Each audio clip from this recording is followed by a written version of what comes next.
While William Harrison was Territorial Governor of Indiana for almost 12 years, his successor occupied the office for only 3.5, and the interim nature of such a short tenure has done little favors for the historical legacy of Indiana's second and final Territorial Governor, Virginia's next golden boy, Thomas Posey.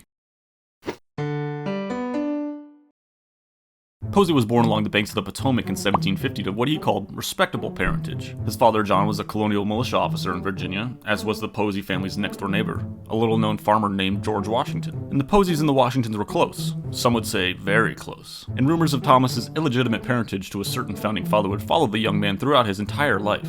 Impropriety or not, it's nice to have friends in high places, and young Tom was given a good local education and was on track to begin a lucrative career as a planter and saddler. He married Martha Matthews in 1772 at the age of 22 and started his adult life in Staunton, Virginia, serving in the local militia. In 1774, Virginia's royal governor, Lord Dunmore, was over a string of massacres and attacks on Virginia's western claims by the Shawnee and Mingo from across the Ohio River, and the resulting creatively named Lord Dunmore's War had Virginia militia crossing the Appalachian Mountains and Ohio River in order to suppress the upstart tribes. The well-connected 24-year-old Thomas was appointed as a supply quartermaster for the militia's expedition and was present at the decisive Battle of Point Pleasant, leading to the end of the brief war and a temporary cessation of hostilities. Though, with the outbreak of violence against Great Britain the following spring, there was little time for Posey and other Virginians to return to civilian life. A rising star, Thomas was elected to Virginia's Committee of Correspondence in 1775 before the war spread led him back into service against his former government as a member of the 7th Virginia Infantry in the Continental Army. And with this army conveniently under the command of his old next-door neighbor, Posey quickly rose from the rank of captain to major, and he was present at Valley Forge and fought in the cluster at Monmouth. He was assigned command of the 1st Regiment of Mad Anthony Wayne's Corps of Light Infantry, storming Stony Point alongside the daring general and personally capturing the colors of the 17th Regiment of Foot. Posey and his command were present at Yorktown and again fought under Wayne in the South until the war's end, ultimately becoming a lieutenant colonel.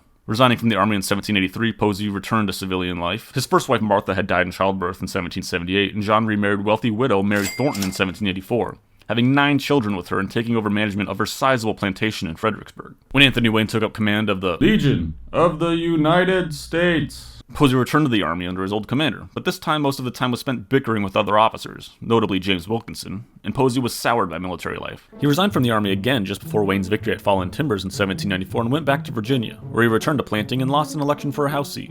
In 1802, as payment for his war service 20 years prior, Posey was granted a 7,000-acre estate near modern Henderson, Kentucky, and moved his large family west. Being a big fish in a small, new pond, Posey was elected to the Kentucky State Senate in 1804 and became its speaker. In 1805, he was appointed lieutenant governor of Kentucky before unsuccessfully running for the governorship in 1808. With a bunch of tension with Britain and France simmering in the first decade of the 19th century, Posey was appointed as a major general of Kentucky militia and was authorized to organize an army of 100,000 men, should the nation need it. When nothing happened, he again resigned his commission in 1810 and decided to move on to greener pastures in the new state of Louisiana. He was appointed as a U.S. Senator in the young state in 1812 and was in D.C. for the outbreak of the War of 1812, assisting the War Department with planning. Defeated in re-election for his Senate seat, though, the well-connected young Posey found himself without a job. But with Harrison's resignation from the territorial governorship while fighting Tecumseh and the British, Virginian Posey was chosen by Virginian President James Madison to replace Virginian William Henry Harrison as governor of the territory in February 1813. Bippity-boppity-boo, we've got Territorial Governor number 2. Though I would be remiss if I didn't at least mention the most important secretary in Indiana's history, that being acting governor John Gibson. So we need to rewind a bit. John Gibson was born in Lancaster County, Pennsylvania in 1740 to Irish and French immigrants and spent his childhood as a frontier trader along the Allegheny Mountains in western PA. He had no formal schooling but was said to be well educated, despite his isolation after years of work as a frontier trader. Gibson fought in the French and Indian War and was captured by Lenape raiders during Pontiac's rebellion. Sentenced to be executed by fire, he was saved at the behest of an older Lenape woman whose son had been killed in the conflict. He remained with the Lenape for at least a year before being freed during smallpox blanket giver Henry Bouquet's retribution raid. Gibson started a trade post at Logstown, Pennsylvania, married Kune, the daughter of a Mingo chief, and even learned the Mingo language.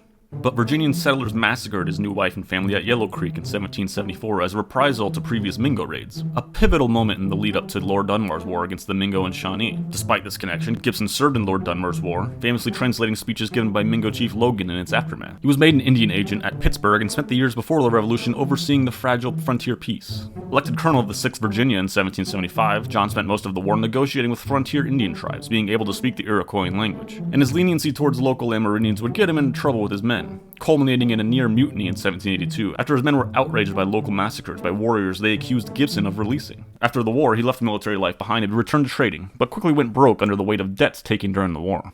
Near destitute, John was elected Allegheny County judge and was involved in the expansion of Pennsylvania westward in the 1790s. President Adams appointed 60-year-old Gibson to the post of Secretary of the Indiana Territory in 1800, before even Governor Harrison's appointment. He arrived in Vincennes and for a year was the only government official in the entire territory. filling the role of acting governor. Undaunted by this, Gibson got to work organizing a militia and forming the brand new government pretty much by himself, while also assuming other duties as a judge and justice of the peace for Knox County. When Harrison finally arrived, Gibson's knowledge of local Indian tribes and ability to speak the language was a valuable asset for the administration. When Governor Harrison returned to the military during the war and resigned as governor, Gibson again assumed the role of acting governor. He kept the Lenape out of the war and oversaw the transition of the territorial capital out of harm's way from Vincennes to Corydon, and it was here in 1813 where Posey arrived to assume his duties as the second governor of Indiana Territory. Posey was a breath of fresh air to those around that had chafed under Harrison's big personality. He was said to be charitable and all-around likable. But settlers in the territory quickly caught on to his aristocratic tendencies. Corydon wasn't much up to John's liking, so he lived and stayed in Jeffersonville to be near doctors in Louisville, carrying out all his duties via courier. He presided over the establishment of the territorial judiciary, doing so nonpartisanly, and approved road construction connecting Indiana's isolated population centers, as well as approving the charter of the Bank of Vincennes, Indiana's first. But with statehood quickly approaching, members of the upstart territorial legislature were quick to pounce on Posey's shortcomings. Legislators such as Dennis Pennington made a career on bashing Posey, though not for bad reason. Posey wasn't the most approachable executive, and his efforts to prolong statehood became low-hanging fruit for rival politicians. In 1815, the territory's U.S. Representative Jonathan Jennings proposed legislature in the House for statehood, and the ball was rolling quickly beyond Posey's grasp. Admission came quickly the next year, and Posey ran against Jennings to be Indiana's first governor. But with his health failing him and his unpopular pro-slavery views, Posey was defeated handily by Jennings. He tried to run one last time for the U.S. House against Thomas Hendricks the next year, but was again defeated. And this last election quietly shut the door on Posey's political career as he spent the short remainder of his life as an Indian agent in Shawneetown, Illinois, negotiating with local tribes before dying of typhus in March 1818. John Gibson's long career ended at statehood as well, as he returned to private life in Vincennes briefly before moving back home to Pittsburgh, where he died in 1822. Posey and Gibson were soldiers first and foremost, and they fulfilled their duties as such. The last of the Indian fighters and agents, these Revolutionary War icons were succeeded by the New School, locally elected Hoosiers, signifying the passing of the baton from the founding generation to the generation of new Republican figures of the 19th century. Today, both of these men are remembered as namesakes of adjoining counties in southwestern Indiana. A war hero, lieutenant governor, U.S. senator, and territorial governor. Some would call him dynamic and capable, while others could say he was a failed Nepo baby. His moon was never far from Washington's orbit for his whole life, for better or worse. And I hope for his sake that didn't annoy Posey, as today the county seat of Posey County, Mount Vernon, is coincidentally named after his childhood next-door neighbor's house.